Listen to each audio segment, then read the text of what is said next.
എന്താ രാജു എന്റെ കൊച്ചിനൊരു കുറവ്?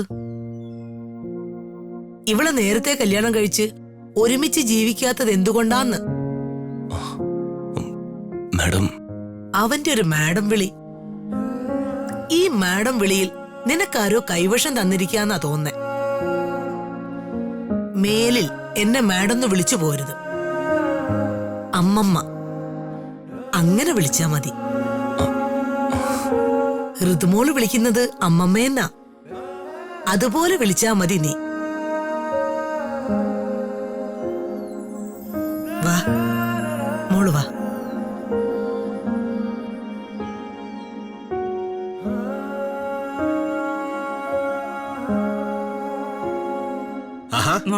വധൂവരന്മാർ പ്രാർത്ഥിച്ച് അനുഗ്രഹമൊക്കെ വാങ്ങിയോ?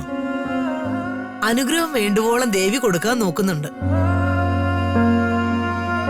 പക്ഷെ അത് വാങ്ങിക്കാനൊരു താല്പര്യം വേണ്ടേ അല്ലേ? അമ്മേ, നമ്മൾ തീരുമാനിച്ചതനുസരിച്ച് ഇവരുടെ കല്യാണം നാളെയാ.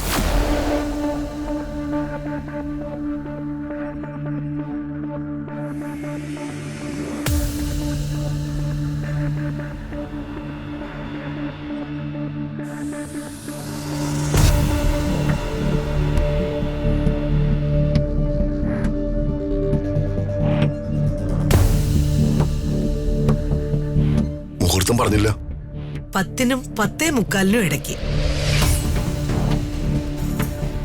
അപ്പോ മറ്റുള്ളവരാരെയും ക്ഷണിക്കണ്ടെന്നാണോ ശേരം പറയുന്നത്?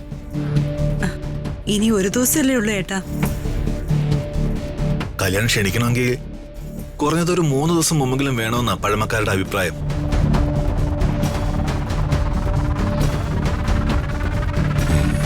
ഒരു കണക്കിന് നല്ലതാ. കല്യാണത്തിന് അധികം ആളുകൾ പാടില്ലെന്നാ എന്റെ അഭിപ്രായം.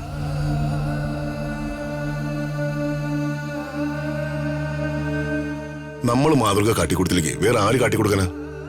കല്യാണത്തിന് നമ്മുടെ വീട്ടുകാര് മതി. ചെറുക്കന്റെ പെണ്ണിന്റെ വീട്ടുകാര്.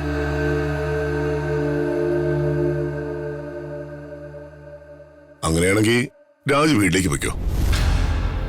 രാജിന് മാത്രമല്ലല്ലോ, വീട്ടുകാർക്കും ചെറിയ തയ്യാറെടുപ്പുകളൊക്കെ വേണ്ടേ?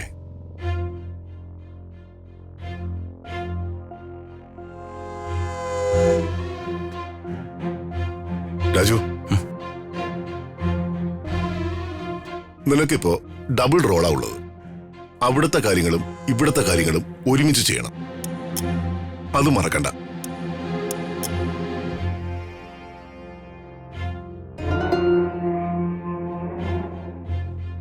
ചെല്ല്.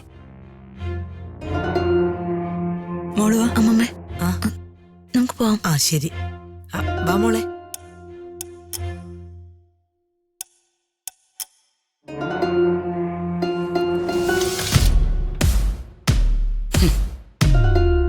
ഈ കല്യാണം നടക്കില്ല. അവന്റെ പോക്ക് കണ്ടില്ലേ? അകലേ നോവിനാലേ